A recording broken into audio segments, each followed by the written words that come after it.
Early on the morning of 9 February, a telephone call is heard at headquarters. From Frankfurt, it is reported that last night the Russians made a crossing over the Oder at the village of Levis, north of the city, and with the support of tanks are holding a bridgehead on the west bank of the river. The situation is more than critical. There are no infantry nearby to attack them, and there is no way to get heavy artillery there that could stop the enemy. So there is nothing to keep the Soviet tanks from starting a march on the capital, or at least cutting the Frankfurt-Berlin railway and motorway, which are vital to supplying the front on the Oder. We are flying there to find out how fair this report is. From afar, I can already see the pontoon bridge, and long before we approach it, anti-aircraft guns open fire on us. The Russians have prepared something of an appetizer for us. One of my squadrons is attacking a bridge laid right across the ice. We don't have much hope of achieving anything substantial. As we know from experience, the Ivans have so much construction material that they can rebuild the bridge almost instantly. I fly low overhead with the anti-tank planes and look for tanks on the west bank of the river. I can make out their tracks, but I can't see the steel monsters themselves. Or were those the tracks of artillery tractors? I go even lower to be absolutely sure, and see the tanks well camouflaged in the folds of the river valley, on the northern edge of the village of Levis. There are probably 12 or 15 of them here. Something hits the wing, a hit from a light anti-aircraft gun. I keep low. Anti-aircraft guns are firing from everywhere. The river crossing is defended by about 6 or 8 anti-aircraft batteries. The anti-aircraft gunners seem to have been playing these games for a long time and have gained a lot of experience in fighting Stukas. They do not use tracers. We do not see the threads of red beads strung towards us. We realize that they have opened fire only when the plane suddenly shudders from the impact. As soon as we gain altitude, they immediately stop firing and our bombers can't see who they are attacking. Only if you fly very low over the target, you can see flames bursting out of the gun barrel like torch fire. I'm wondering what to do. There is no way to approach the target stealthily, as the flat river valley does not allow for such tactics. There are no tall buildings or trees. Sober reflection leads me to conclude that experience and tactical skills can help, even if all the basic rules that follow from them are broken. The answer: a determined attack and hope for luck. If I had always been this adventurous, I could have gone to my grave dozens of times already. But there are no our troops nearby, and we are 80 kilometers from the capital of the Reich, a dangerously short distance if enemy tanks are rushing towards it. There is no more time for prolonged reflection. You'll have to rely on luck this time. I say to myself, go. I order the other pilots to maintain altitude. There are several newcomers among them, and so far they can't be expected to do much damage to the enemy in this defense. On the contrary, we are likely to suffer unnecessarily high casualties ourselves. When I get lower down, and as soon as flashes of anti-aircraft guns become visible, they will have to concentrate the fire of their guns on the anti-aircraft guns. There is always a chance that this will confuse the Ivans and affect their accuracy. There are a few IS tanks standing here. The rest are T-34s. After 4 tanks catch fire and I run out of ammunition, we fly back. I talk about my observations and emphasize the fact that I attacked only taking into account the proximity of Berlin. Otherwise, such an attack would have been unjustified. If we had held the front further east, I would have waited for a more favorable situation, or at least for the moment when the tanks would come out of the zone of protection of their anti-aircraft installations concentrated around the bridge. After 2 sorties, I change aircraft because mine has sustained damage from anti-aircraft fire. The 4th time I fly back, and there are already burning all 12 tanks. I'm flying on a glide over an IS tank, which is spewing smoke, but still does not catch fire. Every time before going into the attack, I rise to 800 meters, because it is difficult for anti-aircraft guns to hit me at this height. From there I dive steeply, desperately tossing the machine from side to side. When I'm nowhere near the tank, I level the car at the moment of the shot, and then drift sideways over the tank itself.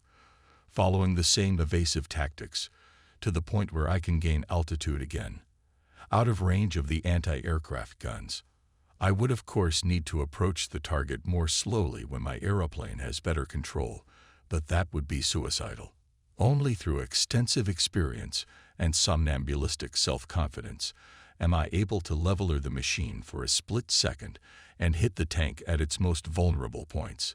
Of course, such attacks could never be carried out by my colleagues for the simple reason that they lack sufficient experience. The blood pulses furiously in my head.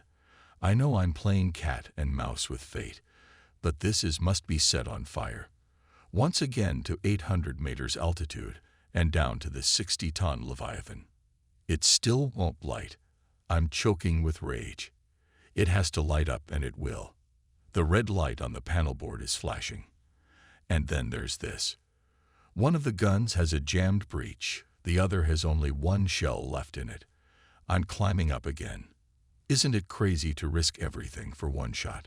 For once my Ju-87 takes much longer than usual to gain altitude at 800 meters.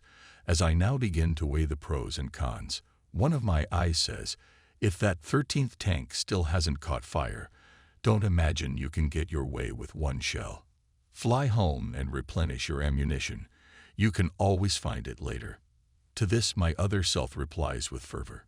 Perhaps there is only one shell missing to prevent this tank from rolling freely across Germany. Roll on Germany. That sounds like melodrama. A lot more Russian tanks will roll across Germany if you fail badly at your job. And you're about to fail. Don't be under any illusions. Only a madman would stoop so low for one shot. It's pure madness. Now you're going to say you couldn't do anything just because it was the 13th tank. What nonsense. All that superstition.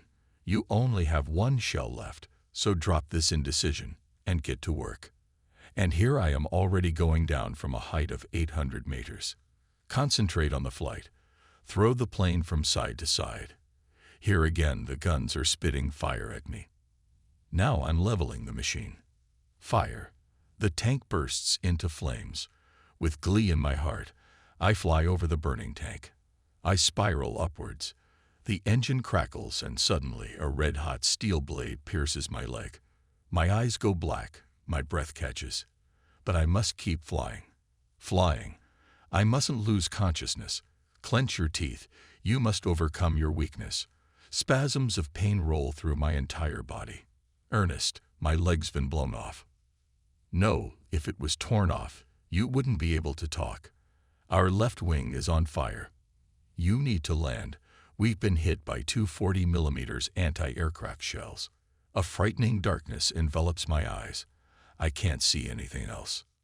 Tell me where to land. Then get me out faster so I don't get burned alive. I can't see anything else. Piloting, obeying one instinct. I vaguely recall starting each attack from south to north and then turning left.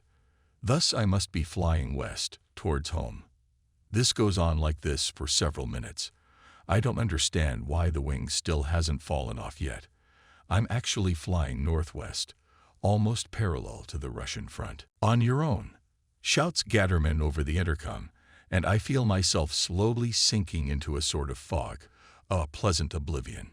Handle on yourself, shouts Gatterman again. What was that? Trees or telephone wires? I feel nothing and pull a handle towards me only because that's what Gatterman is shouting. If only this burning pain in my leg would stop. And this flight. If only I could let myself sink into this strange gray world and into the distance that beckons me. Pull. Once again, I automatically push down on the handle, but now for a moment, Gatterman really wakes me up. I suddenly realize I have to do something. What's down there? It's bad. A rut. But I have to go down, or else this dangerous apathy will come over me again, and I'll lose control of my body. I push down on the left pedal and scream in agony. But I've been hit in the right leg, haven't I? I lift the nose of the plane up, just so we don't parachute. The plane is on fire. There's a thud, and the plane glides for a few more moments. Now I can rest. Slip into the gray distance. Wonderful. Crazy pain jerks me back to consciousness. Is someone dragging me? The ground here is so uneven. It's all over. At last I'm in the arms of silence. Asterisk, asterisk, asterisk. I come to, everything around me is white. Attentive faces, a pungent odor. I'm lying on an operating table. Suddenly, panic grips me. Where is my leg? It's gone. The surgeon nods. Down the mountain on brand new skis. Diving. Athletics. Pole vaulting. What does it all mean to me now? How many friends have been hurt more seriously? Remember, one in the hospital, in Dnipropetrovsk. His face and both arms were torn off by a mine explosion. The loss of a leg, of an arm, of a head. None of that matters. If only the victim could have saved the motherland from mortal danger. It's not a catastrophe. The only catastrophe is that I won't be able to fly for weeks. And this in such a critical situation. These thoughts rush through my brain for a second, and the surgeon says to me softly, "There was nothing I could do. Apart from a few scraps of flesh and fibers, there was nothing there, so the leg had to be amputated. If there was nothing else there, I think to myself with grim humor, what was he able to amputate? Well, surely it's normal for him, routine. But why is the other leg in plaster?" He asks in amazement. "Since last November. Where am I?" "In the main field hospital of the SS troops in Siloe." "Oh, in Siloe. That's 7 kilometers from the front line. So I was obviously flying northwest, not west. You were brought here by the SS, and one of our medical officers performed the operation. You have another wounded man on your conscience," he adds with a smile. "Did I bite the surgeon?" "Well, you didn't get to that," he says, shaking his head. "No, you didn't bite him, but Lieutenant Coral tried to land on the Storch near where you made your emergency landing. But it must have been too difficult. His aeroplane sparachuted, and now his head is bandaged. Good old Coral. It seems that even though I was flying unconscious, I had a few guardian angels. Meanwhile, the Reichsmarshal has sent his personal doctor with instructions to take me immediately to the hospital, which is housed in a bomb-proof bunker on the grounds of Berlin Zoo, but the surgeon who operated on me doesn't want to hear about it, because I've lost too much blood. Tomorrow, everything will be all right. The Reichsmarshal's doctor tells me that Göring immediately reported the incident to the Führer. Hitler, he says, was very pleased that I got off relatively lightly. Of course, if the chickens want to be smarter than the hen, he said as I was relayed, among other things, I was relieved that he didn't mention that he had forbidden me to fly. I suppose that in view of the desperate fighting and general situation of the last few weeks, my participation in the fighting was taken for granted. Asterisk, asterisk, asterisk. The next day, I am transferred to the Tsu bunker, which also serves as a platform for the heaviest anti-aircraft guns involved in the defense of the capital against raids against the civilian population. On the second day, a telephone appears on the nightstand by my bed. I have to communicate with my unit about combat operations, general situation, etc. I know I won't be in bed for long, and I don't want to lose my post. So I'm concerned about staying informed and involved in unit affairs, even if only by phone. The doctors and nurses who have shown me touching care are, at least in this respect, not very happy with their new patient. They keep saying something about rest. Almost every day I am visited by colleagues from the unit or other friends, some of them just people who introduce themselves as my friends to make their way to my room.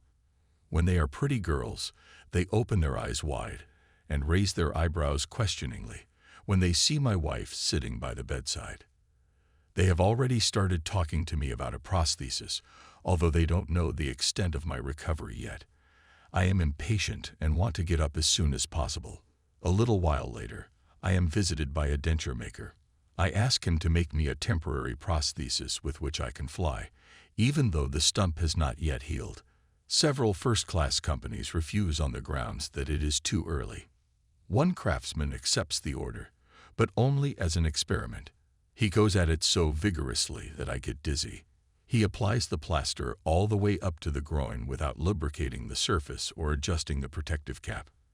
After letting the plaster dry, he advises succinctly, think of something nice. At the same moment he pulls with all his might on the plaster to which my hair is stuck and rips it out by the root. The pain makes me feel like the end of the world.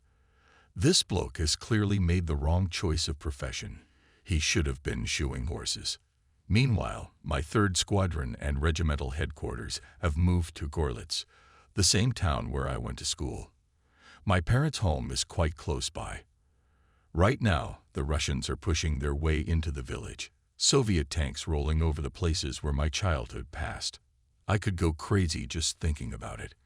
My family, like millions of others, have long since become refugees, unable to save anything but their lives.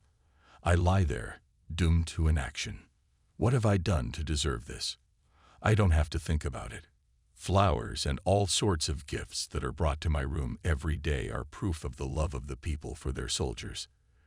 In addition to the Reichsmarshal, I am visited twice by the Minister of Propaganda Goebbels, with whom I was not previously acquainted. He is interested in my opinion on the strategic situation in the East. The front on the Oder, I tell him, is our last chance to hold off the Soviets, and with it the capital will fall. But he compares Berlin to Leningrad. He points out that this city has not fallen because all its inhabitants have turned every house into a fortress. And what the people of Leningrad were able to do, the people of Berlin will be able to do as well. His idea is to achieve the highest degree of organization in the defense of every home by installing radio transmitters in every building. He is convinced that his Berliners would prefer death to the prospect of falling victim to the Red Hordes. Just how serious he was would later prove his own end. From the military point of view, I see it differently, I replied. Once the battle for Berlin begins after the fall of the front on the Oder, I believe it will be absolutely impossible to hold the city. I would like to remind you that it is impossible to compare the two cities. Leningrad had the advantage of being protected on the west by the Gulf of Finland and on the east by Lake Ladoga. To the north of it there was only one weak Finnish front. The only chance of capturing it was an attack from the south. But from this side, Leningrad was strongly fortified, and its defenders were able to take advantage of an excellent system of pre-prepared positions. In addition, the city was never completely cut off from the supply line. Cargo boats could cross Lake Ladoga in summer, and in winter the Russians had laid a railway line across the ice and were able to supply the city from the north. My arguments can't change his mind. After a fortnight, I can already get up for a short time and enjoy the fresh air. During air raids, I am on the roof of the concrete Sioux Tower where the anti-aircraft guns are mounted, and I can see from below what is probably so unpleasant to those in the air. I am not bored. Fridolin brings me papers that require my signature. Sometimes he is accompanied by my colleagues. Field Marshal Grimm, Skorzeny, or Hannah Reich drop in to chat with me for an hour. Some event is always going on. I am only tormented by the fact that I am apart from them. When I got to the zoo bunker, I vowed that I would be back on my feet in 6 weeks at the latest in flying. The doctors know that their injunctions are useless and can only make me angry. At the beginning of March, I go out for a walk in the fresh air for the first time, on crutches. During my convalescence, I am invited to my home by one of the nurses, and here I am, the guest of the Minister of Foreign Affairs. A real soldier rarely makes a good diplomat, and this meeting with von Ribbentrop is quite intriguing. It is an opportunity for conversations that shed light on the other side of a war that is being fought without the use of arms. He wants to know my opinion of the forces opposing each other on the Eastern Front and of our military potential at the moment. I tell him that we on the front hope he is doing something through diplomatic channels to loosen the dead grip with which both sides are clutching. Is it not possible to demonstrate to the Western powers that Bolshevism is their greatest enemy, and that after the final victory over Germany, it will be as much a threat to them as it is to us, and that they alone cannot get rid of it? He takes my remarks as a mild personal reproach. No doubt I am only repeating what he has already heard many times from others. He immediately explains to me that he has already made a number of attempts which have ended in failure, because each time a new retreat on one or the other section of the front, soon after he had begun negotiations, encouraged the enemy to continue the war and leave the negotiating table. He mentions these instances and says reproachfully that the treaties he concluded before the war, among others with England and Russia, were no small achievement, if not a triumph. But no one remembers them anymore. Today people see only the negative aspects for which he is not responsible. Naturally, even now the negotiations are still going on, but with the situation as it is, the chances of the success he still hopes for look problematic. This glimpse behind the diplomatic scenes satisfies my curiosity, and I am not burning to know anything more. In mid-March, in the spring sunshine, I take my first walk around the zoo, accompanied by my nurse, and during my first excursion, a small accident happens to me. We, like many others, are fascinated by the caged monkeys. I am taken by a particularly large monkey sitting lazily with a completely indifferent look on a bitch from which its long tail hangs. Of course, I can't help but do something I shouldn't, and stick my crutch through the bars with the intention of tickling its tail. No sooner do I touch the tail than the monkey suddenly grabs hold of my crutches and tries with all his might to drag me into the cage. I hop up on one foot to the bars themselves, but of course the beast can't drag me through them. Edelgard's sister grabs hold of me and together we pull the crutches towards me. Man versus ape. Her paws begin to slide over the smooth surface of the crutch and reach the rubber cap at the very end that keeps the crutches from digging deeply into the ground or slipping when walking. The rubber cap piques her curiosity. The monkey sniffs it, pulls it off the crutch and swallows it with a wide grin. At the same moment I am able to pull the crutch out of the cage and at least partially win this fight. A few seconds later, there is the howl of sirens warning of an air raid. The fast walking on the sandy paths of Tsu makes me sweat, because without rubber caps my crutches sink deeply into the sand. Everyone around me is hurrying and bustling. I can hardly use their help and continue to waddle, limping badly. It's slow work. We barely make it to the bunker before the first bombs start falling. Easter is coming. I want to get back to the unit before it comes. My regiment is now based around Grossenheim in Saxony. The first squadron is flown again from Hungary to the Vienna area and is still on the southeastern front. Gattermann is at Brunswick the whole time I am away, so that he can attend to the treatment of the sick in the meantime. I call him to tell him that I have ordered a U-87 to pick me up at Tempelhof at the end of the week and intend to return to the unit. Since Gattermann had spoken to my attending physician shortly before, he cannot fully believe this. Besides, he's ill himself. I will not meet him again during the war, on those last operations which are about to begin. My gunner's place is taken by Lieutenant Neerman, who has no lack of combat experience, and who wears the Knight's Cross. Obeying orders to report to the Führer before leaving, I bid him farewell in the bunker. He speaks again and again of being pleased with my relatively smooth recovery. He doesn't forbid me to fly, probably because the thought of me flying more combat missions just doesn't cross his mind. So here I am, sitting in my plane again, flying to my battle buddies for the first time in 6 weeks. It's Easter Eve, and I'm happy. Shortly before takeoff, Fridolin calls and asks me to fly directly to the Sudets. He is going to move the unit to Kummer MC near Nimes. At first I feel very strange in the aeroplane, but soon I am back in my element. The controls are difficult because I can only use one pedal. I can't push the right pedal because my prosthesis isn't ready yet, so I use my left foot to lift up the left pedal. This movement lowers the right pedal, and I get the desired result. My stump is in a cast and stretched out under the dashboard with no risk of hitting anything. An hour and a half later I land at the new airfield at Kummer. The regiment arrived here an hour ahead of me. Our aerodrome is situated in a splendid place, between 2 spurs of the Sudeten Mountains, and is surrounded on all sides by forests. Nearby is the picturesque karst Lake Kummer. Until the cantonment problem is solved, we sleep in a hotel room. Here in the Sudets there is still an atmosphere of complete peace and tranquility. The enemy is behind the mountains, and this front is held by troops under Field Marshal Schorner. So this unperturbed calm is not so absurd. Nearer 11 o'clock, we hear the high voices of a children's choir singing Gott grüß dich. The local school, led by the hostess, greets us with a serenade. This singing is something new to us veterans. It touches strings that now, at this stage of the war, we will soon have to forget. We listen spellbound, each of us immersed in our own thoughts. We feel that these children believe in our ability to repel the impending danger, with all its attendant horrors. At the end of their song, I thank them for the charming encounter and invite them to visit our aerodrome in the morning to see our birds.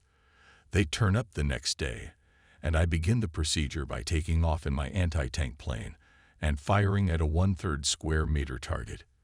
The children stand in a semicircle and can imagine attacking an enemy tank. It's a good warm-up for me to try to hit with 1 foot. On the opposite slope of the Südlichen Mountains is still closed by fog, and since we can't make a combat sortie, I have some free time, so I take a Focke-Wulf 190 D9 into the air and demonstrate aerial acrobatics at high and low altitude. This genius, Hauptmann Kachner, my engineering officer, has already redesigned the foot brakes, which are indispensable for this fast aircraft, in such a way that they can be operated by hand. The moment I go to land, everyone gesticulates furiously and points to the sky. I look back, and through gaps in the tattered clouds I see American Mustangs and Thunderbolts circling overhead. They are flying at an altitude of 1.5 to 2 kilometers above a layer of fog. They didn't see me, or I wouldn't have been able to land safely. The Thunderbolts are carrying bombs and appear to be busy searching for a target, most likely our aerodrome. Quickly, to the extent that word applies to a one-legged man in a cast, I jump to where the others are standing. They all need to take shelter somewhere urgently. I push the kids into the cellar, where at least they won't get hit by debris. Since the house we're using as headquarters is the only one on the airfield, it's sure to be a target for those guys circling up there. I go in last to reassure the kids, and that's when the first bombs fall, one close to the building. The explosion rips out the window frames and blows the roof off. Our air defense is too weak to repel this raid, but it proves to be enough to prevent attacks from low altitude. Fortunately, none of the children were hurt. I am very saddened that their innocent, romantic thoughts of aviation have collided so cruelly with grim reality. Soon they calm down. The teacher lines up a small troop and races it towards the village. Neerman is pleased and beaming with happiness because he was able to catch the whole attack on film. During this whole performance, he stood in the gap, filming the falling bombs from the moment they separate from the aeroplanes to the explosions and the fountains of earth they raise into the air. Fresh meteorological reports from the Wörlitz-Botzen area also predict a gradual improvement in the weather, so we're taking off. The Soviets have already bypassed Görlitz and are tearing for Botzen, which is surrounded with the garrison, in the hope of reaching Dresden. Against these shock wedges, which are trying to cause the collapse of the front held by Field Marshal Schörner's troops, constant counterattacks are launched. With our support, Botzen is unblocked, and we manage to destroy a large number of vehicles and tanks. These sorties exhaust me. I have lost a lot of blood, and apparently my inexhaustible endurance also has its limits. Our successes are shared by ground troops and fighters placed under my command and stationed at our aerodrome. At the beginning of April, I am summoned to the Reich Chancellery. The Führer tells me that I must take command of all jet aircraft and with their help to clear the airspace over the new army of General Wenck, which is now being formed in the Hamburg area. The first objective of this army will be to strike south towards Graz in order to cut the supply lines of the Allied armies to the east. The success of this operation depends on first clearing the airspace over our own supply lines. Otherwise, the offensive is doomed to failure. The Führer is convinced of this, and General Wenck, appointed to command this operation, agrees with him. I ask the Führer to relieve me of this task because I believe that at this moment I am indispensable in the sector of Field Marshal Schörner. His army is involved in the heaviest defensive battle. I ask him to appoint to this post someone closer to him. I point out that my experience is limited to dive bombing and fighting tanks, and that I have always followed one principle: never give orders if I could not carry them out myself. With jets I cannot do this, and consequently would feel uncomfortable with group commanders and crews. I must always be able to show the way to my subordinates. You don't have to fly yourself at all. Just do the organizing. If anyone questions your bravery because you are on the ground, tell me, and I will order that person hanged. Yes, a drastic measure, I think, but perhaps he only wants to dispel my doubts. We have an abundance of men with experience, but experience alone is not enough. I must entrust this to someone who can organize and carry out this operation in the most vigorous manner. The final decision is never reached that day. I fly back, but a few days later the Reichsmarschall again calls me to him. He gives me the order to fulfill this task. Meanwhile, the situation at the front has deteriorated so much that Germany is threatened with a division into two parts, and carrying out the entire operation would hardly be possible. For this reason, and for the other considerations already mentioned, I decline. As the Reichsmarschall makes me realize, this does not surprise him. Since my firm decision not to take command of the Bomber Air Force, he knows exactly my attitude. Nevertheless, the main motive for my refusal is that I cannot accept responsibility for something of which I am not convinced of the feasibility. I soon become convinced of the gloomy colors in which the Reichsmarschall sees the situation. As we discuss the situation at the front, leaning over a table with maps spread out, he mutters to himself, "I'm wondering when we should set fire to this barn," referring to Karenhall. He advises me to go to the Führer's headquarters and inform him personally of my refusal. Nevertheless, as I have received no orders so far, I fly immediately to my unit, where I am eagerly awaited. But this is not yet my last flight to Berlin. On 19 April, a radiogram comes. I am again summoned to the Reich Chancellery. To get to Berlin from Bohemia in a plane without an escort is no longer so easy.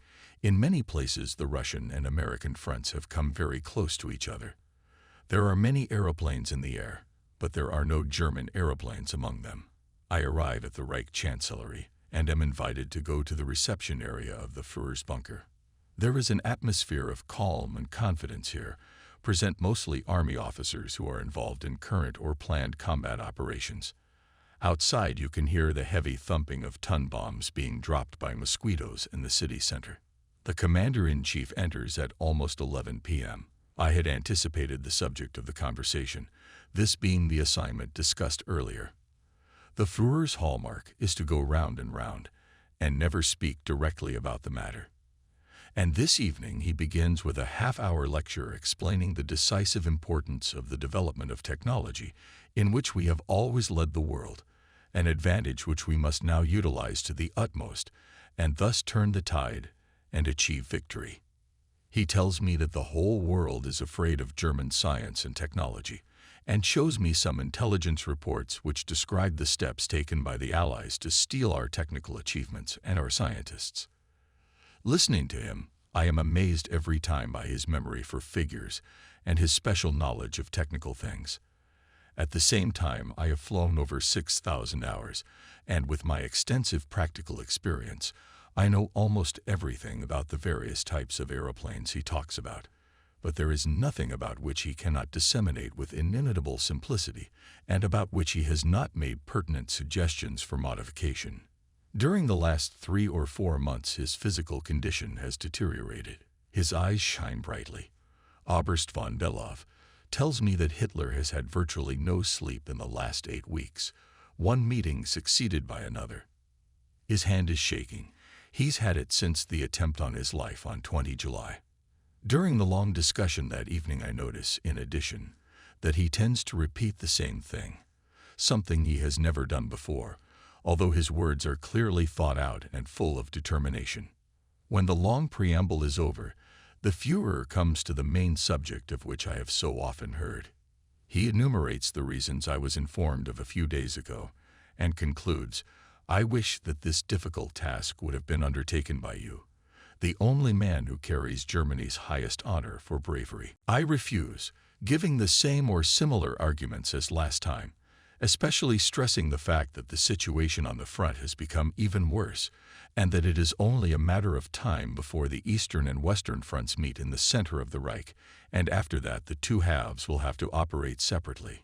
Only the northern cauldron can be considered in terms of the fulfillment of this plan, and it is here that all our jets will have to be concentrated. It turns out that the number of airworthy jets and bombers and fighters together, according to the data to date, is 180 machines. At the front, we have long felt that the enemy has a numerical advantage of at least 20 to 1. Taking into account that jet aircraft need a particularly long runway, we can begin by considering only a limited number of aerodromes in the northern cauldron. I point out that once we assemble our aircraft at these bases, enemy bombers will bomb them day and night, and in purely technical terms their operational effectiveness will be reduced to zero in a matter of days, in which case it will not be possible to control the airspace over Wenck's army and disaster will be inevitable because the army will lose its strategic mobility. I know from personal conversation with General Wenck that his army considers my guarantee of free airspace a reliable factor and takes it into account in all its calculations. This time, I accept his responsibility and stubbornly refuse. Once again, I am convinced. Any man whom Hitler considers to be unselfishly serving the interests of the common cause has the right to express his point of view freely and can contribute to the Führer's reconsideration of his position. On the other hand, Hitler loses confidence in those people who have continually disappointed and missiled him. He does not agree with my theory of two cauldrons because he does not believe that it can predict how events will unfold further. He bases his opinion on the firm promise made to him by the sector commanders that they will not retreat from the positions now occupied along the Elbe, the Oder, the Neisse, and the Sudeten Mountains. I make the remark that I trust the German soldier now showing particular bravery because he is fighting on German soil, but if the Russians gather all their forces for a concentrated attack at one key point, they will be able to make a gap in our positions, and then the two fronts will join. I am reminded of the cases on the Eastern Front in past years when the Russians threw tank after tank into the battle, and if 3 armored divisions could not reach their objectives, they threw 10 more, capturing positions on our depleted Russian front at the cost of huge losses in men and equipment. Nothing could stop them. The question, therefore, was whether or not they would exhaust their colossal manpower reserves before Germany was forced to her knees. This did not happen because the aid received from the West was so great. From a purely military point of view, every time we ceded our position in Russia and the Soviets suffered heavy losses, it was a defensive victory. But even though the enemy ridiculed these victories, we knew they were real victories. But this time, a victorious retreat would be futile, as the Russians would find themselves only a few kilometers from the Western Front. The Western Allies had laid on themselves the unfortunate responsibility, perhaps for centuries to come, of weakening Germany only to give additional strength to Russia. At the end of our conversation, I say these words to the Führer. From my point of view, at this moment the war cannot be ended by victory on both fronts, but it is still possible to win on one front if we can conclude an armistice on the other. A tired smile slid across his face. It's easy for you to say that. Since 1943, I have endeavored ceaselessly to make peace, but the Allies have been unwilling to do so. From the very beginning of the war, they have demanded my unconditional surrender. My personal fate is naturally of no importance, but every man in his right mind can see that I cannot choose unconditional surrender for the German people. Negotiations are going on even now, but I have abandoned all hope of their successful conclusion. Consequently, we must do everything to overcome this crisis, so that the weapon can still bring us victory. After exchanging views on the situation of Schörner's army, he tells me that he intends to wait a few days to see whether the general situation develops as he foresaw, or whether my fears will prove justified. In the former case, he will summon me to Berlin to accept the appointment at last. At 1 o'clock in the morning, I leave the Führer's bunker. The first visitors are already waiting in the reception room for their turn to wish him a happy birthday. ****. Early in the morning, I returned to Cummer at low altitude to avoid the American Mustangs and Thunderbolts, which soon show themselves in the air and begin circling high above. Being in the air, wondering all the time did they notice me or not, an activity that keeps me more stressed than a combat sortie. No wonder Nearmen and I are literally sweating from the exertion. We're glad when we finally land at our base. The slight decrease in pressure on our positions west of Görlitz is due to our daylight operations, during which we were able to inflict heavy losses on the Russians. One evening after my combat sorties, I drive to Görlitz, my hometown, which has been caught up in the battle zone. Here I meet up with many friends from my youth. They are all busy with business. Not the least among their duties is participation in the Volkssturm. It's a strange return. We don't express the thoughts that are on everyone's mind. We each have our own load of problems, sorrow, and bereavement. But at this moment we see only the threat from the east in front of us. Women are doing the work of men, digging tank traps and putting aside their shovels only to feed hungry children. Old men have forgotten their age and work until sweat begins to drip from their brow. A grim determination is written on the faces of the girls. They know what the red hordes tearing westwards have in store for them. The men are fighting to survive. If only the nations of the West could see with their own eyes what is happening in these momentous days and realize their significance, they would soon abandon their flippant attitude towards Bolshevism. Only the 2nd Squadron stands at Cummer. The regimental headquarters is housed at 9 School. Some of us are living in the homes of the locals, the great majority of whom are Germans. They do their best to fulfill our every wish. Getting to the aerodrome is not always easy. Someone from the passengers of each vehicle is always watching the sky to warn of enemy planes. Russian and American planes roar at low altitude all day long, often engaging each other. When we get in the air, we often find the AMAs waiting to ambush us on one side, and the Russians on the other.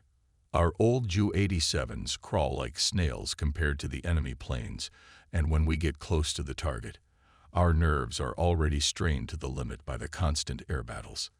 If we attack, the air is buzzing with swarms of enemies. If we go home, we have to again force our way through a ring of enemy planes before we can land. Our anti-aircraft guns covering the airfield have to literally clear the way for us to make our approach. American fighters don't attack us if they see us heading for the front line and engage in aerial combat with the Ivans. We usually take off from Cummer Airfield early in the morning with a force of 4 or 5 anti-tank planes. We are accompanied by 12 or 14 FV-190 fighters, carrying bombs, and at the same time, playing the role of escort. The enemy is waiting for our appearance to attack with a far superior force. Very rarely, if we have fuel reserves, we are able to conduct combined operations with all units under my command. But even then the enemy outnumbers us 5-1. It's true. Our daily bread is earned with sweat and tears. ******. On the 25th of April, I receive another radiogram from the Führer's headquarters, sent apparently in complete confusion. Practically nothing can be made out, but I guess that I am again summoned to Berlin. I call Luftwaffe headquarters and report that I have been summoned to Berlin and ask permission to fly there. The Commodore refuses to give his consent. According to the Army Bulletin, the fighting is going on around Tempelhof Airfield, and he doesn't know if there is any airfield left not yet captured by the enemy. He said, "If you are shot down over Russian-occupied territory, I will have my head chopped off for letting you fly." He says he will try to contact Colonel von Belov by radio and request his exact message and exactly where I can land, if I can still do so. For several days I hear nothing about the matter. Then at 11 p.m. on 27 April, the Commodore calls me and tells me that he has finally succeeded in contacting Berlin and that I am to fly there immediately on a He-111 and land on the broad thoroughfare crossing Berlin, at the place where the Brandenburg Gate stands and the Victory Monument is located. I will be accompanied by Nearman. Taking off in a Heinkel 111 at night does not seem easy because we have no lights along the perimeter, nor any lighting at all. Besides, the airfield is small in size, and on one side it is approached by quite high hills. In order to take off at all, we have to drain the fuel from the tanks to reduce the weight of the aircraft. Naturally, this reduces the time we can be in the air. We take off at 1 o'clock in the morning. It's pitch black. We fly over the Sudeten Mountains in a northwesterly direction, into the area of ongoing battles. The area below us is lit up with fires. Villages and towns are burning. The whole of Germany is in flames. We realize that we cannot prevent this horror, but it is better not to think about it. On the outskirts of Berlin, Soviet searchlights and anti-aircraft guns are already aimed at us. It is almost impossible to orientate ourselves, as the city is shrouded in thick smoke. In some places, the fire burns so fiercely that it is blinding, and it is impossible to see any landmarks on the ground. I just have to stare into the darkness for a while before I can see anything again. But even then, I can't find the city thoroughfare I need. One conflagration after another, guns flashing, a nightmarish sight. My radio operator manages to contact the ground. We are ordered to wait. 15 minutes later, we receive a message from Colonel Belov that landing is impossible because the road is under heavy artillery fire and the Soviets have already captured Potsdamer Platz. My instructions are to fly to Rechlin and from there call Berlin for further orders. My radio operator has the frequency of this radio station. We are in a hurry to call Rechlin because our tanks are almost empty.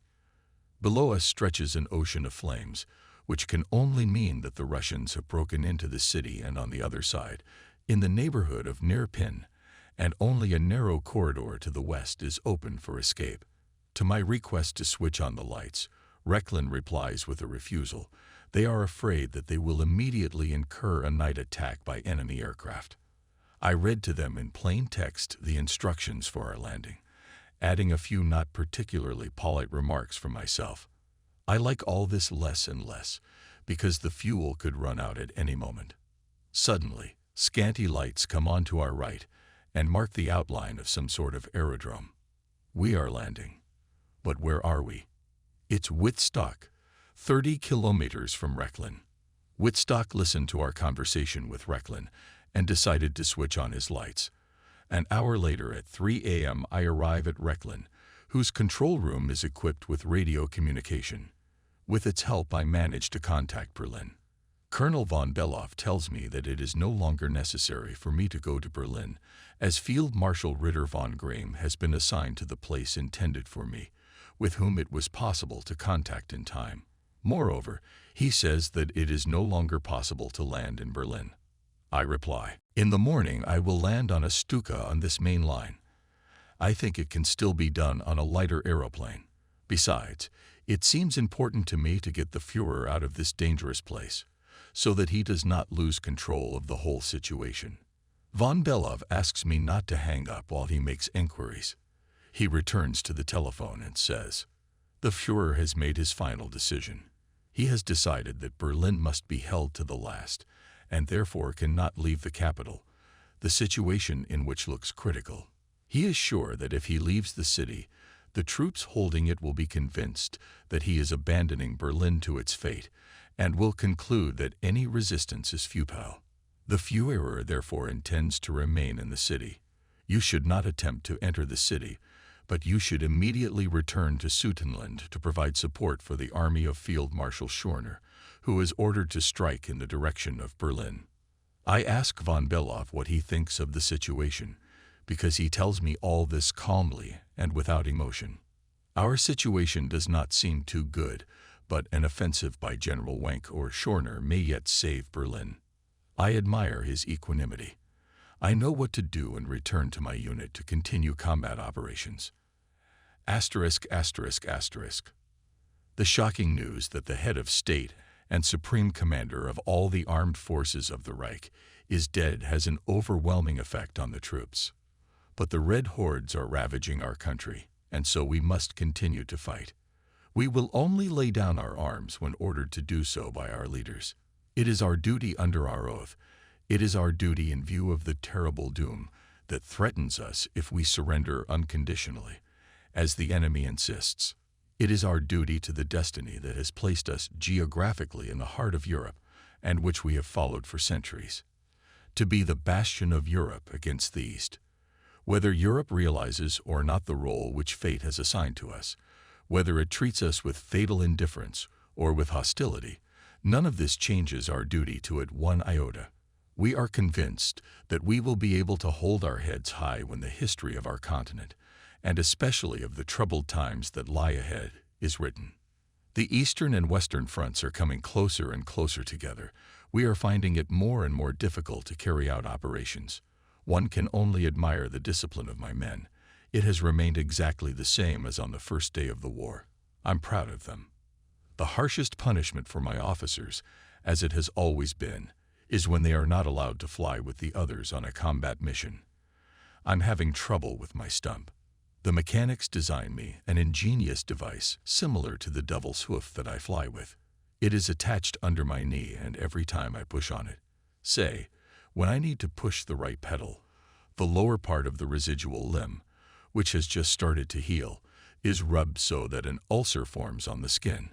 The wound reopens and starts bleeding heavily, especially in air combat, when I have to turn sharply to the right. The stump constricts my movements, and sometimes after a flight my mechanic has to wipe up the blood, which splatters all over the cabin. I get lucky again in the first days of May.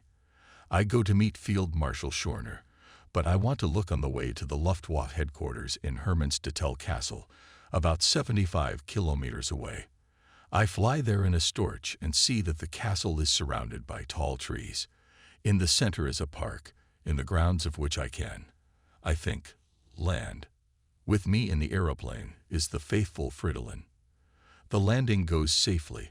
After a short stop to pick up some maps, we take off again towards the tall trees, gaining altitude. Storch slowly picks up speed.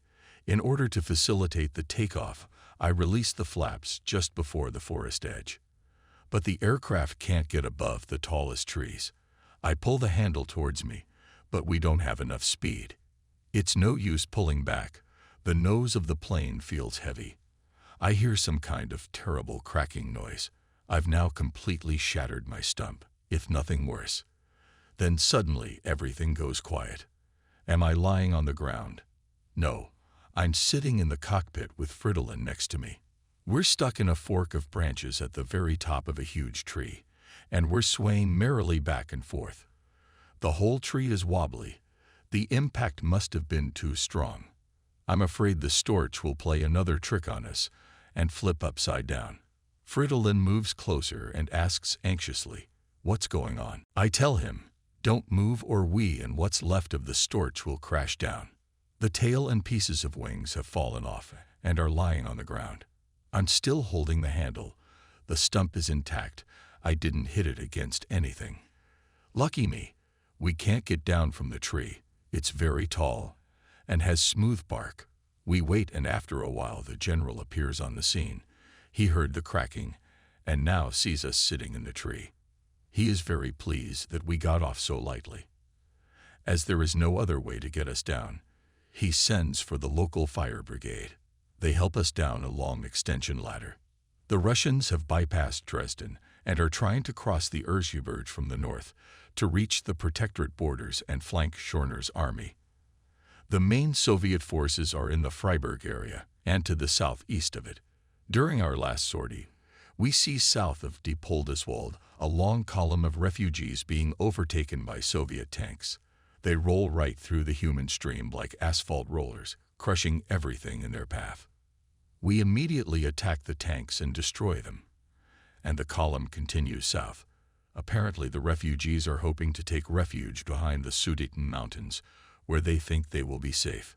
In the same area, we attack another column of Soviet tanks being protected by tornado-like anti-aircraft fire. I have just shot an AIS tank and am climbing to 200 meters when, looking around, I notice a hail of debris behind me. They are falling from somewhere above. I ask, "Neerman, which one of ours has just been shot down?" That seems to me the only explanation, and Neerman thinks the same. He hurriedly counts the aeroplanes, but all are there. So no one has been shot down. I look back at the tank and see only a black spot. Could this tank have exploded with such force that its fragments were at such a high altitude. After the sortie, the crews who flew behind me confirmed that it was this tank that exploded, and I saw its debris falling downwards. It probably had explosives in it, and its job was to clear the way for other tanks. On 7 May, in order to discuss the plan just drawn up by the High Command, a meeting of Luftwaffe officers is held at the headquarters of Schörner's group. It is proposed that the entire Eastern Front be gradually withdrawn, sector by sector, until it runs parallel to the Western Front. We feel that very sad decisions will soon be made. Will the West, even now, see its opportunity to move against the East, or will it never get to grips with the situation? On 8 May we fly out to search for enemy tanks in the vicinity of Oberleitensdorf. For the first time in the entire war, I cannot concentrate on the task. I am choked with an indescribable feeling of bitterness. I have not been able to destroy a single tank. They are still in the mountains, where we cannot get them. Absorbed in my thoughts, I turn to go home. We land and go to the control room. Fridolin isn't there. I'm told he's been summoned to group headquarters. Does that mean that? In one jerk, I shake off my depression. Neerman, call the squadron at Reichensburg and tell them about the new attack. Arrange a place and time to meet the escort. I study the situation map. What can be done here? Where has Fridolin disappeared to? I see a Storch landing off to the side. That's him. Should I run towards him? No, better to wait here. It seems too hot for this time of year. The day before yesterday, 2 of my men were ambushed and shot by Czechs in civilian clothes. Why is Fridolin gone so long? I hear the door open, and someone enters. I force myself not to turn round. Someone is coughing muffled. Neerman is still on the phone. So it's not Fridolin. There's no way Neerman can get through. That's funny. I'm noticing that today my brain is taking in every detail. All these silly little details that don't matter in the slightest. I turn round and round. The door opens. Fridolin. His face is drained. We exchange glances and suddenly my throat is dry. Well, it's all I can squeeze out of me. It's over. Unconditional surrender. Fridolin's voice sounds no louder than a whisper. The end. I feel as if I'm falling into an abyss, and then in my hazy consciousness, they all pass before my eyes. The battle buddies I've lost, the millions of soldiers killed at sea, in the air, on the battlefield, the millions of victims who died in their homes all over Germany, the hordes from the east that are now flooding our country. Fridolin suddenly explodes. Give up that damn phone, Neerman. The war is over. We'll decide for ourselves when we stop fighting, Neerman says. Someone laughs rudely. The laughter is too loud, not real. I should do something. Say something. Ask a question. Neerman, inform the squadron at Reichenberg. They have a Storch landing in an hour with important orders. Fridolin notices my helpless embarrassment and starts talking in an excited voice about the details. The retreat to the west is definitely cut off. The British and Americans have insisted on unconditional surrender on 8 May, which is today. We have been ordered to hand everything over to the Russians unconditionally by 11 p.m. But since Czechoslovakia is to be occupied by the Soviets, it is decided that all German troops should withdraw as quickly as possible to the west, so as not to fall into the hands of the Russians. The flying personnel are to fly home or elsewhere. Fridolin, I interrupt him. Build the regiment. I can't sit and listen to all this any longer. But won't it be worse if you do what you are about to do? What can you tell your men? They've never seen you desperate, but now you're in the very depths of... Fridolin interrupts my thoughts. The regiment is built. I'm out. My prosthesis does not allow me to walk properly. The sun shines in all its spring splendor. Here and there a light haze shimmers silvery in the distance. I stop in front of the formation. My comrades in arms. I can't go on. Here stands my second group, the 1st Cantonment in Austria. Will I never see them again? And the 3rd in Prague. Where are they now, when I want so much to see them around me? All of them. The survivors and the dead. There's a supernatural silence, all eyes on me. I have to say something. After we've lost so many friends, after shedding so much blood at home and at the front, an incomprehensible fate has robbed us of our victory. The courage of our soldiers, of all our people, was unparalleled. The war is lost.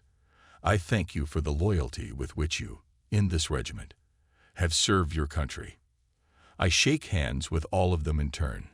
None of them say a word. The silent handshakes tell me they understand me. As I walk away for the last time, I hear Fridolin command, "Fall in. Fall in, for the many, many of our comrades who sacrificed their young lives.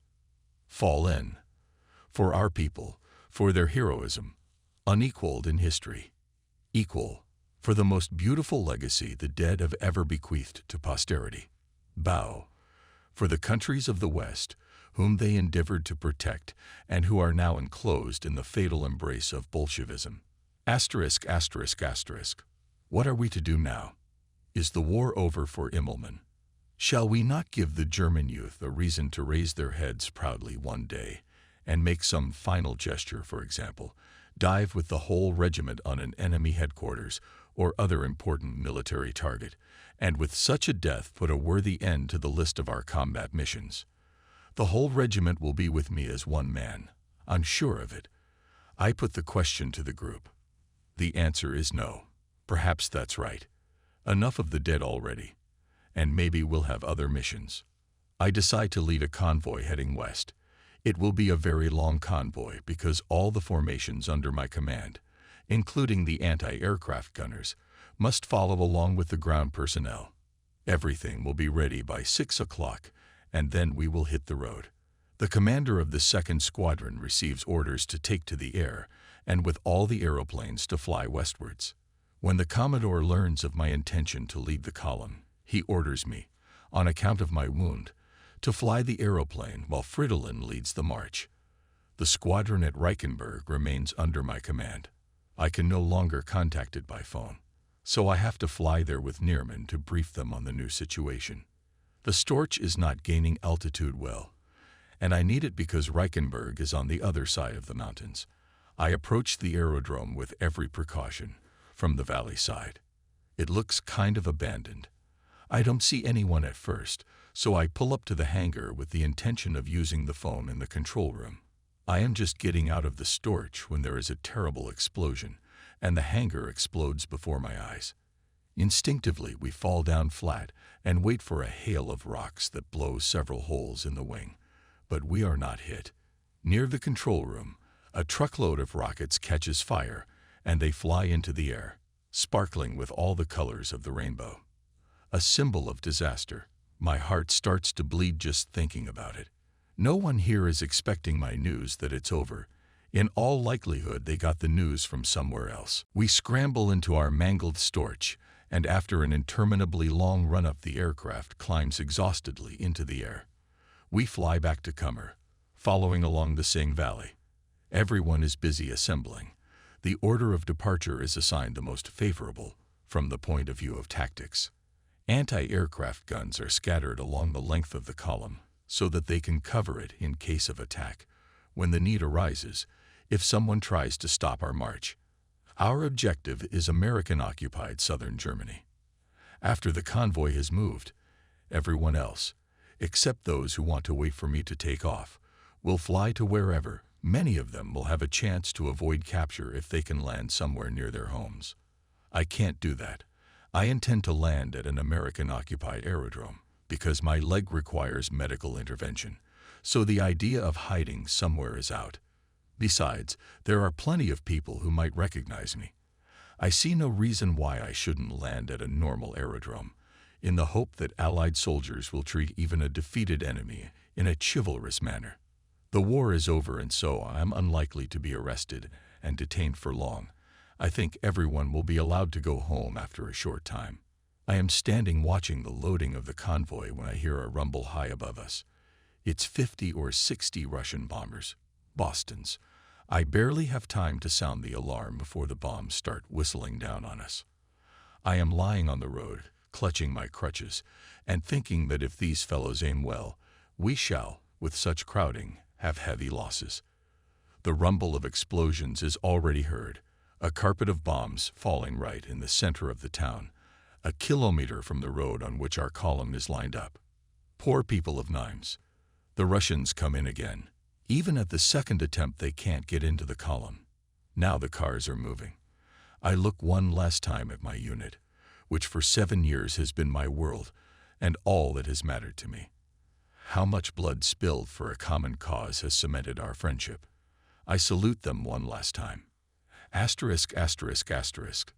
Northwest of Prague, near Kladno, the column comes across Russian tanks and a very strong military unit. According to the terms of the armistice, all weapons must be surrendered. Unarmed soldiers are guaranteed unhindered passage. Not much time passes after the surrender of weapons when the Czechs attack our defenseless men. Brutally, with disgusting brutality, they mercilessly kill the German soldiers.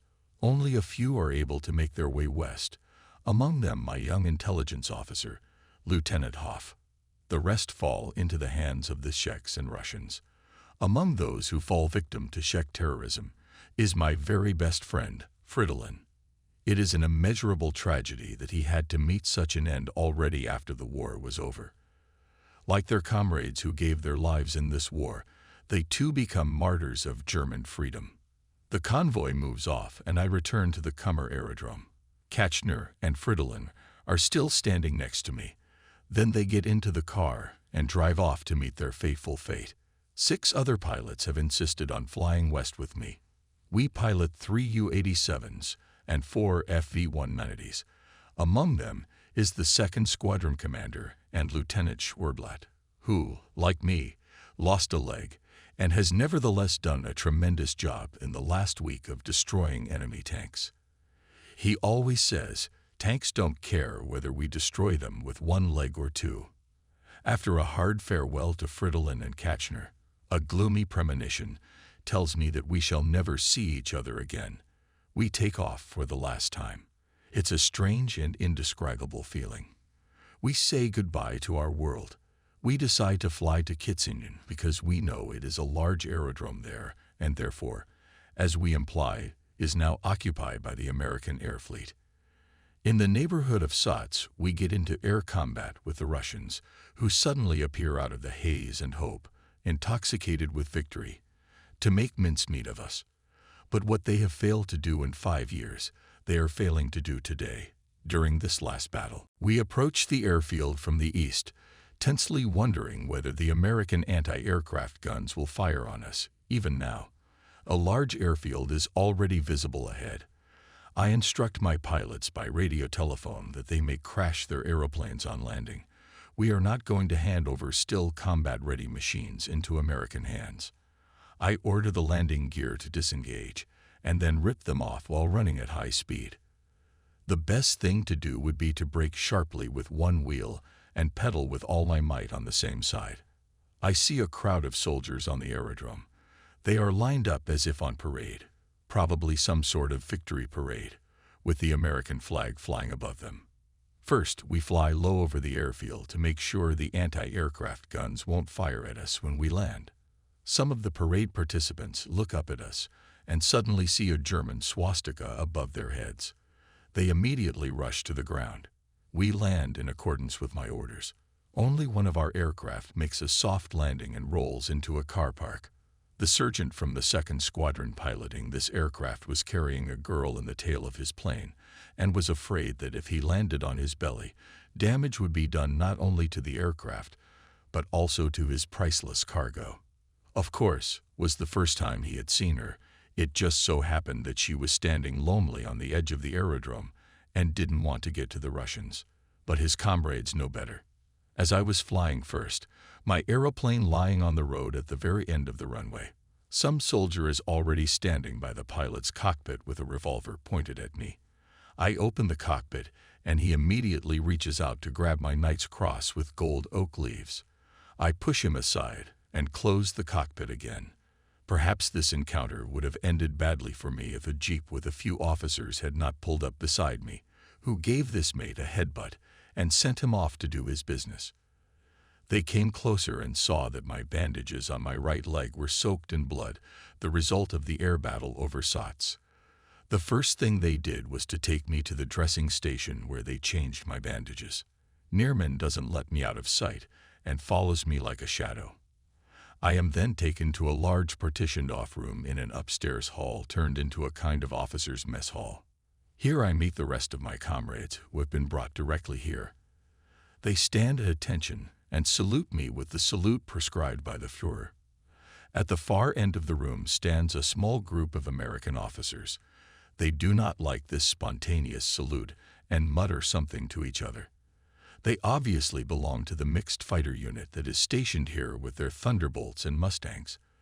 An interpreter comes up to me and asks if I speak English. He tells me that their commander objects to giving such a salute. Even if I could speak English, I reply, "This is Germany here, and we only speak German."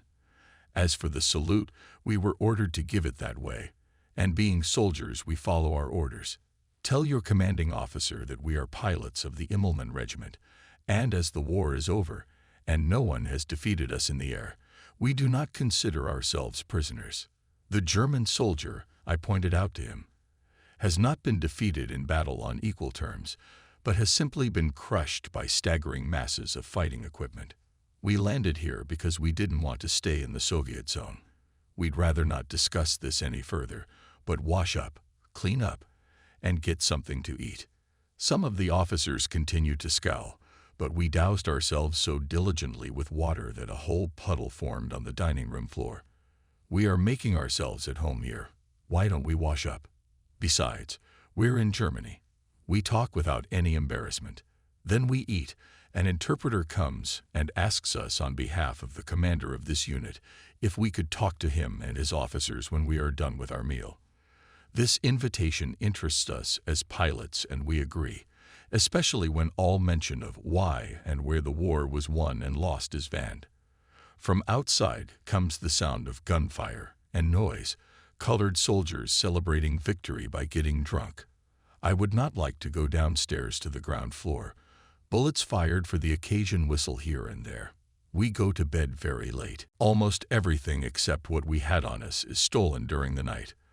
The most valuable thing I lose is my flight log, which describes the details of every combat sortie, from the first to 2,530. Also missing is my copy of the diamonds, my Diamond Pilot Badge Certificate, my Hungarian Award, and a lot of other things, not counting watches and other things. Even my custom-made prosthetic was discovered by Neerman under some small guy's bed. Maybe he wanted to carve a souvenir out of it and sell it later as a piece of high jerry. Early in the morning I received word that I was to report to the headquarters of the 9th American Air Force at Erlangen. I refused to do so until my mournful belongings were returned to me. After much persuasion, when I was told that the matter was very urgent and I could get my belongings back as soon as the thief was caught, I went with Neerman. At headquarters we were first of all questioned by 3 officers of the General Staff. They began by showing us some photographs which they said showed victims of atrocities in the concentration camps. They proved to us that since we had fought for this abomination, we also shared the blame for it.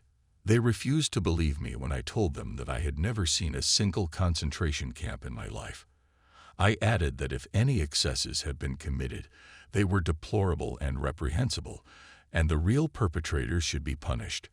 I pointed out to them that such atrocities had been committed not only by the Germans, but by all other nations at all times. I reminded them of the Boer War. Hence, these excesses must be judged by the same criteria. I cannot believe that the piles of bodies shown in the photographs were taken in concentration camps.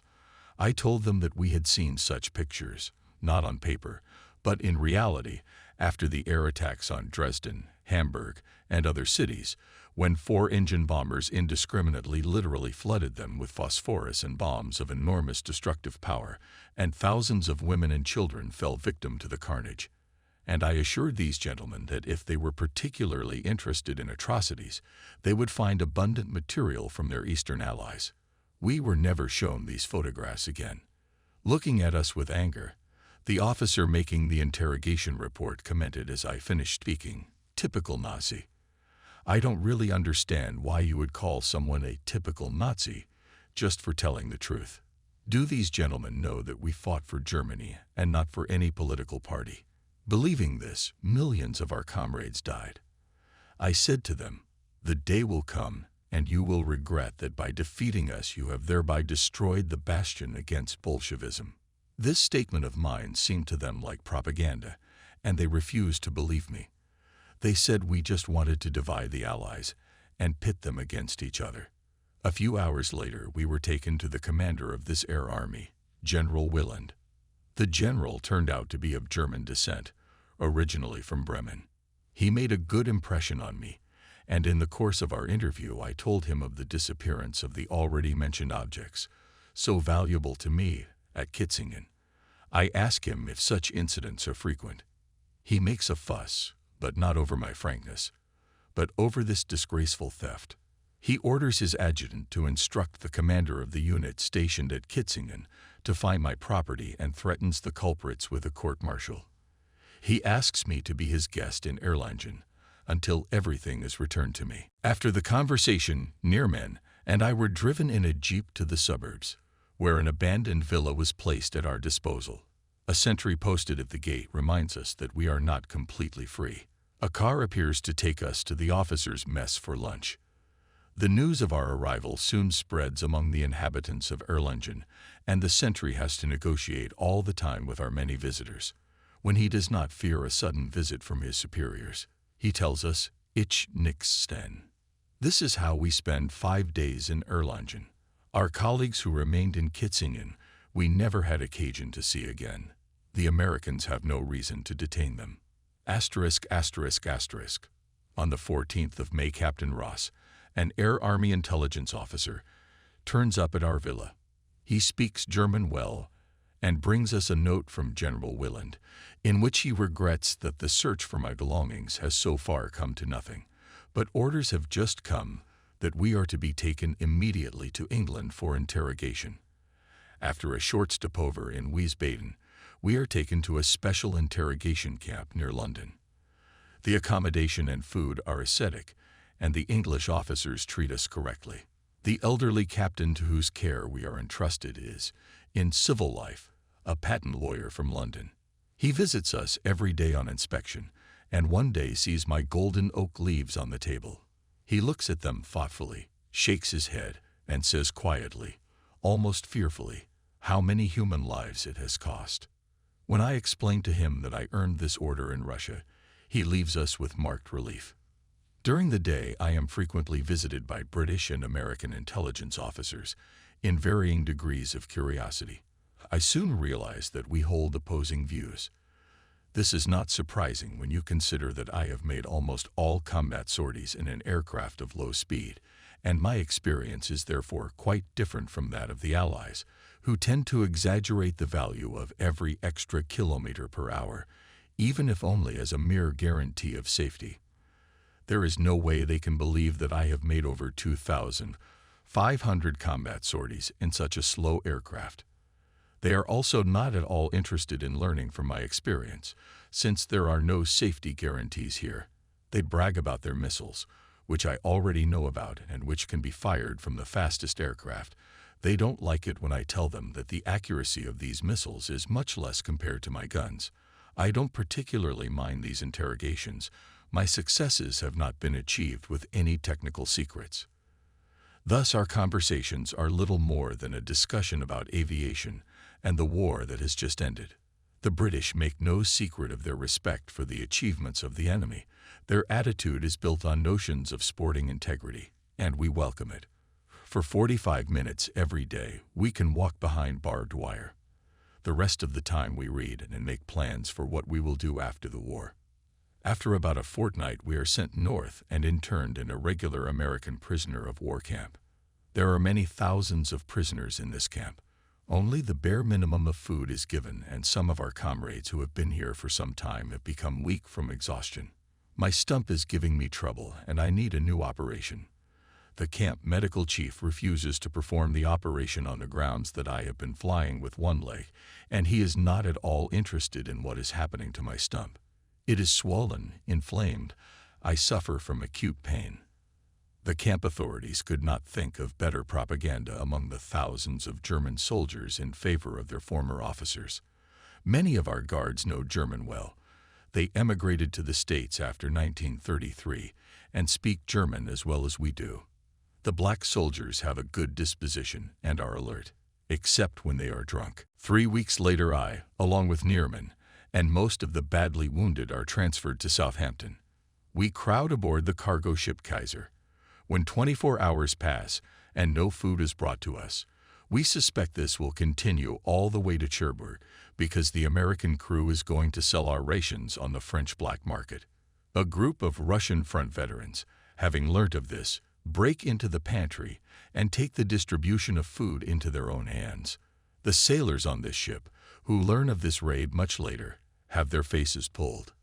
The journey from Cherbourg to our new camp near Corentin is not a pleasant one, as the French civilians greet even seriously wounded soldiers with a hail of stones. We are not helped by memories of what a truly comfortable life the French civilians often led while in Germany. Many of them were sensible enough to welcome their lives of comfort at a time when we were holding back the Soviets in the East, and those who throw stones at us today will wake up one day. Conditions in the new camp are almost the same as in England, and here I am at first refused an operation. There's no telling when I'll be released from here, held back at least because of my rank. One day I am taken to Cherbourg Aerodrome, and at first it seems to me that I am being handed over to the Ivans. It will be something for the Soviets to get Field Marshal Schorner and me as a prize for a war won on the ground and in the air. The compass shows 300 degrees. So they're taking us to England again. Why? We land about 30 kilometers out to sea at Tangmere Airfield, home to the Royal Air Force Command School. Here I learned that my transfer has been secured by Major Bader. Bader is the most popular pilot in the RAF. He was shot down during the war and flew on prosthetics. He learnt that I had been interned at Corentin camp.